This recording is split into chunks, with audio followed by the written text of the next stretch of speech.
आज जिसकी जितनी संख्या भारी उतनी उसकी हिस्सेदारी जरूरी नहीं समझते। हद हो गई है इस सरकार में, हद हो गई है। सिर्फ इन्होंने अपने राजनीतिक लाभ के लिए नमस्कार, मैं मनीष और आप देख रहे हैं मीडिया दर्शन। लोक जनशक्ति पार्टी रामविलास के राष्ट्रीय अध्यक्ष चिराग पासवान ने आज एक प्रेस कॉन्फ्रेंस किया। इस दौरान वो लगातार नीतीश कुमार पर हमलावर रहे। उन्होंने कहा कि जातिगत जनगणना के जब आंकड़े जारी कर दिए गए और इसके बाद अगर मांग उठ रही है कि जिसकी जितनी भागीदारी उसकी उतनी हिस्सेदारी, तो आखिर बिहार के मुख्यमंत्री नीतीश कुमार अपनी गद्दी क्यों नहीं छोड़ रहे हैं। आइए सुनते हैं चिराग पासवान ने। वो आंकड़े सही है भाई, सरकार तो मानती है सही है, हम लोग माने नहीं माने, बिहारी माने नहीं माने, पर अगर सरकार मानती है वो आंकड़े सही है तो उस आंकड़ों को अपनी सरकार में भी मुख्यमंत्री नीतीश कुमार लागू करें। देश भर में जितने विपक्षी दलों के नेता घूम घूम कर जातीय जनगणना कराने की बात कर रहे हैं, वो लोग क्या कह रहे हैं? यही कह रहे हैं ना कि जिसकी जितनी संख्या भारी उतनी उसकी हिस्सेदारी। माननीय कांशीराम जी ने नारा दिया था, सब उसी को दोहरा रहे हैं, उसी को सब लोग बोल रहे हैं। तो भैया जिसकी जितनी संख्या भारी उतनी उसकी हिस्सेदारी कीजिए बिहार सरकार की कैबिनेट में मुख्यमंत्री जी, और उसका लाभ दिखेगा तब हम मानेंगे कि भैया जितने विपक्षी दल के नेता चुनावी झुंझुना जा जाकर बजा रहे हैं हर एक जगह कि भाई यहाँ पे भी हम कराएंगे, यहाँ पे भी हम कराएंगे, तब हम मानेंगे कि भैया बिहार को इस जनगणना का लाभ हुआ है। मुख्यमंत्री को सबसे पहले मुख्यमंत्री को अपने पद से इस्तीफा देना चाहिए, और आज पहली बार हम उनका इस्तीफा राजनीतिक आधार पर नहीं मांग रहे हैं। हम हर बार अपराध को लेकर, भ्रष्टाचार को लेकर हम उनका इस्तीफा मांग चुके हैं, पर आज उन्हीं के द्वारा दिखाए गए मार्ग पर भाई ये जातीय जनगणना मुख्यमंत्री नीतीश कुमार जी के लिए आईना है। देखें इस दर्पण में कि उन्होंने 18 साल में उन्होंने क्या किया, और देखें ये गठबंधन कि 33 साल में उन जातियों के साथ या उन वर्ग के साथ, उस जमात के साथ कितना अन्याय हुआ है, और किन लोगों ने अन्याय किया है इन 33 सालों में? इन्हीं लोगों ने। एक बड़ी आबादी अति पिछड़ा वर्ग की, एक बड़ी आबादी, इन्हीं के आंकड़े बता रहे हैं ना, 36%, 36.01% अति पिछड़ा वर्ग की आबादी। क्या रिप्रेजेंटेशन है? और इतनी बड़ी आबादी का मुख्यमंत्री नहीं होगा, 2-2.5% वाले मुख्यमंत्री बन जाएंगे, और एक बड़ी आबादी को आप इसमें अछूता छोड़ दीजिएगा। ये कहां का सामाजिक न्याय है जिसकी दुहाई देते मुख्यमंत्री नहीं थकते? जब राजनीतिक लाभ लेना होता है तो आप जातिवादी हो जाएंगे, और जब बड़ी बड़ी बातें करनी होगी तो आप समाजवादी हो जाएंगे। ये दोहरी नीति कब तक चलेगी मुख्यमंत्री जी? सबसे पहले अगर सही मायनों में, और ये आप ही की जनगणना है, किसी और की नहीं है, अगर आप सही मायनों में इस जनगणना का लाभ बिहार के लोगों को देना चाहते हैं तो मुख्यमंत्री नीतीश कुमार जी स्टेप डाउन करें और अति पिछड़ा वर्ग से किसी को आगे करें, और नहीं तो कम से कम तत्काल प्रभाव से उप मुख्यमंत्री तो इन तमाम जातियों से आने चाहिए, इन तमाम जमातों से आने चाहिए। भाई मुसलमान कितना इसमें बताया? मुसलमान लगभग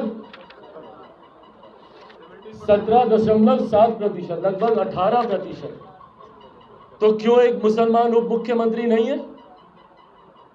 क्यों नहीं है बताएं? इसी समीकरण की तो ये लोग राजनीति करते हैं ना। मेरे नेता, मेरे पिता आदरणीय रामविलास पासवान जी ने 2005 में सरकार बनाने से मना कर दिया।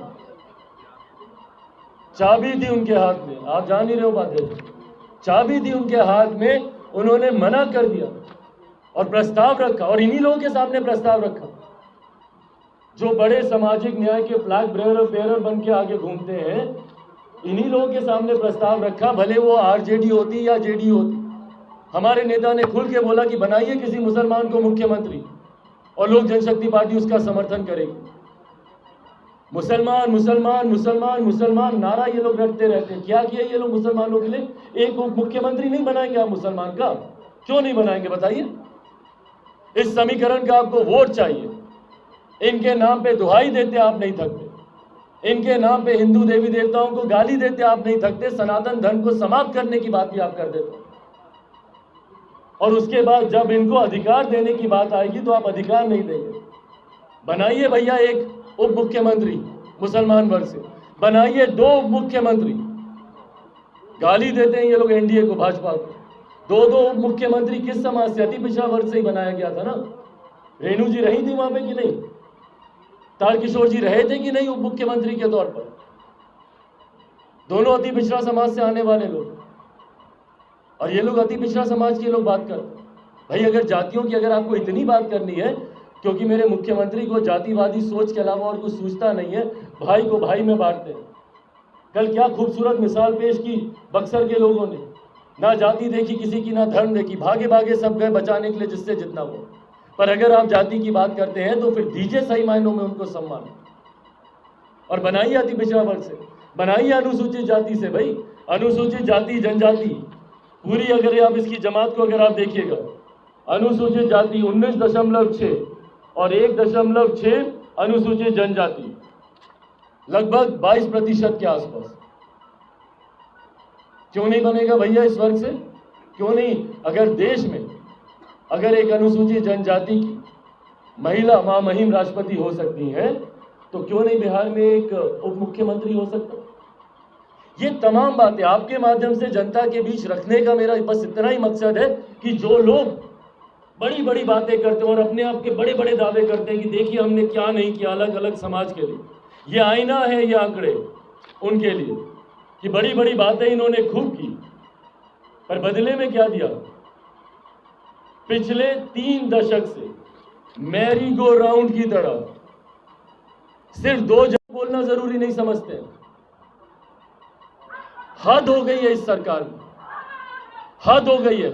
सिर्फ इन्होंने अपने राजनीतिक लाभ के लिए, सिर्फ अपने राजनीतिक लाभ के लिए, ताकि ये तमाम विषय धूमिल हो जाए, सिर्फ जाति पे बात हो, जाति पे बात हो। मुख्यमंत्री को सूट करता है भैया जाति पे बात, जाति समीकरण की, सोशल इंजीनियरिंग, ये तमगा लेकर घूमते अपने सीने पर जाति की राजनीति करने का। तो ये है इस सरकार की असली तस्वीर। अगर सही मायनों में, और मैं आप सबके माध्यम से तमाम विपक्षी दलों के नेताओं से आग्रह करूंगा कि आप लोग दूसरे राज्यों में जाकर घोषणा करने से पहले बिहार में इसको लागू करें, बिहार के मंत्रिमंडल में इसको लागू करें। और जितनी चिंता इन लोगों की मणिपुर को लेकर जागती है, उसकी 1% चिंता भी मेरी बिहार की बहन बेटी माताओं के लिए कर लेंगे, तो उनके लिए शायद बिहार एक सुरक्षित स्थान बन जाए। उम्मीद करता हूं कि मुख्यमंत्री कम से कम इस बात को गंभीरता से लेंगे। इसके बाद आप लोगों के कोई सवाल है?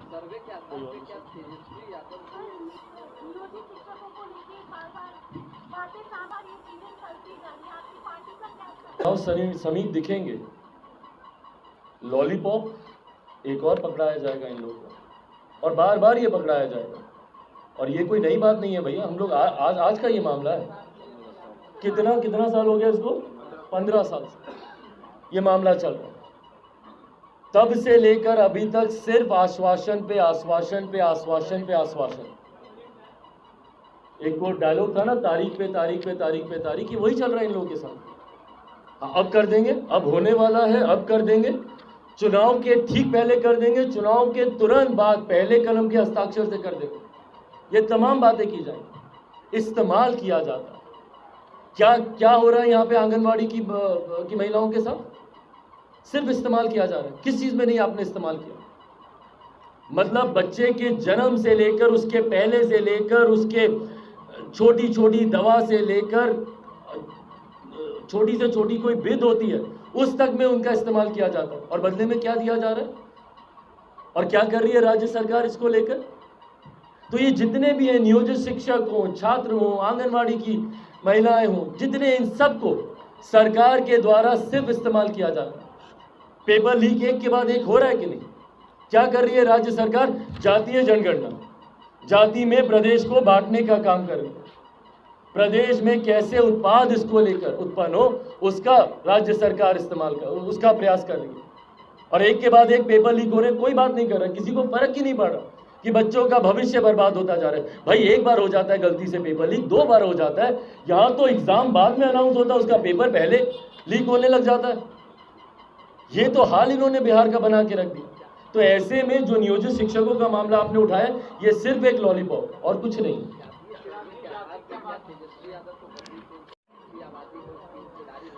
भाई बिल्कुल उतरना चाहिए। और ये मांग इन्हीं के आधार पर है, हम इन्हीं के आधार पर बोल रहे हैं, ये आवाज इन्हीं लोगों ने उठाई है। यही लोग बोल रहे हैं कि भाई जातीय जनगणना होगी तो उसके बाद जिसकी जितनी संख्या भारी उतनी उसकी हिस्सेदारी।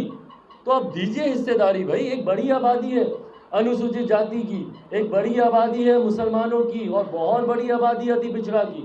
इतने ही देशी बनते हैं तो उनको उनका पहले हक अधिकार दीजिए। हाँ, 183 जाति का 0% मतलब 1% से भी कम है जनसंख्या। तो अगर सीट पे बात होगी तो उस 183 का क्या होगा? नीतीश कुमार जी क्या करेंगे? भाई पूछिएगा मुख्यमंत्री जी से क्या करेंगे। हम तो बोल ही रहे हैं, हम कहाँ मान रहे हैं कि ये सही है। हम तो बोल रहे हैं, हम तो एक ऐसी परिस्थिति की हम बात कर रहे हैं जो इन्होंने बना दी है। ये लोग तो मानते हैं ना कि सही है, तो भाई उसके आधार पे करें। हम तो बोल रहे हैं कि पूरी जनगणना गलत है। भाई बिहार में हम भी घूमते हैं और हमारे से ज़्यादा, टोक दीजिएगा अगर हम बड़ी बात बोल रहे हो, हमारे से ज़्यादा कौन है आज की तारीख में जो बिहार के गाँव जा रहा हो? हर गाँव हम जा रहे हैं। क्या हमको इस बात का अंदाज़ा नहीं है कि किसकी कितनी संख्या है? हमको नहीं पता कि भाई पासवानों की आबादी क्या है और क्यों मुख्यमंत्री जी ने पासवानों की आबादी को कम कर दिया? भाई हम समझ रहे हैं कि क्यों कम किया। चिराग मॉडल बहुत परेशान किया था उनको, उन्हीं के राष्ट्रीय अध्यक्ष बार बार चिराग मॉडल का ही ना नाम लेते हैं। तो हमको पता है कि चिराग मॉडल को और किसी तरीके से नहीं झुकाया जा सकता, तो चिराग मॉडल के आंकड़े को ही कम कर दो, और कर दिया गया। और कई आबादियों को तो, कई जातियों को तो आपने लुप्त करने की कगार पर आप लेकर आ गए। हाँ भाई, टेंडर देने की भी बात आई ना, उसमें भी इनका सामाजिक न्याय देख लीजिएगा। कितने टेंडर कितने लोगों को जाते हैं और किन किन जातियों को खास तौर पर इन टेंडरों का लाभ होता है। भाई भ्रष्टाचार का अड्डा बना के रख दिया गया इन योजनाओं को। अभी परसों तरसों हम लोग गए थे वहाँ पे, छपरा में था ना, कहाँ पे, जहाँ पे 4 बच्चे डूब के मर गए थे, नवादा में। हाँ, नवादा हम लोग गए थे। नवादा में 4 बच्चे डूब के मर गए। कैसे? क्योंकि वहाँ पे खुदाई का काम वहाँ पे हुआ था। खुदाई कैसे हो रही थी? एक योजना मनरेगा के तहत, मनरेगा के तहत सोचिए 10 फीट का खड्डा खोद दिया गया। कैसे? जेसीबी के माध्यम से। अब ये कौन सी नियमावली में कहा जाता है कि भैया कि आप जेसीबी का मनरेगा में आप इस्तेमाल कर सकते हैं? आपको मानव के माध्यम से, इंसानों के माध्यम से मनरेगा में आपको काम करवाना है, और जेसीबी का 10 फीट का आपने खड्डा उसमें खोद दिया। बगल में जहाँ पे इंसानों ने काम किया मात्र 1.5 फीट का वो गड्ढा, और उसके बाद जब पानी आया तो 1.5 फीट और 10 फीट सब एक हो गया। बच्चा 1.5 फीट सोच कर गया और 10 फीट के खड्डे में गिर गया। अब कौन गुनहगार है इसका? ये तमाम योजनाएं भ्रष्टाचार की देन है। मेरे मुख्यमंत्री, जो हम बोलते हैं ना कि जो मुख्यमंत्री कहते हैं ठीक उसका विपरीत है।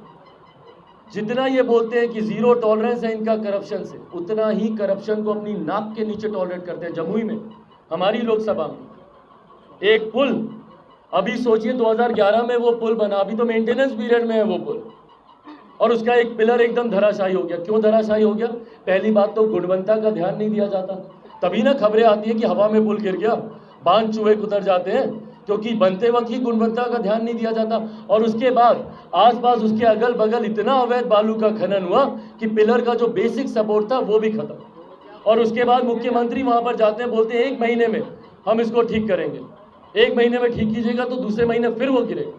ये तो इनका आधार है काम करने का। तो आपने सुना चिराग पासवान सीधे तौर पे ये कहते हुए नजर आ रहे हैं कि जातिगत जनगणना के आंकड़े जारी कर दिए गए हैं और पूरे बिहार में ये मांग उठ रहा है कि जिसकी जितनी भागीदारी है उसकी उतनी हिस्सेदारी होनी चाहिए। तो यदि अति पिछड़ा का 36% भागीदारी है तो उसको हिस्सेदारी जो है क्यों नहीं दिया जा रहा है? क्यों 33 वर्षों से कोई पिछड़ा जो है मुख्यमंत्री या उप मुख्यमंत्री बन के बिहार के को बर्बाद करने में लगा हुआ? क्यों नहीं अति पिछड़ा को उसका हक मिल रहा है? सिर्फ राजनीतिक फ़ायदे के लिए जातिगत जनगणना कराना कहीं से भी उचित नहीं है। इस तरह के तमाम अपडेट के लिए देखते रहें मीडिया दर्शन। धन्यवाद।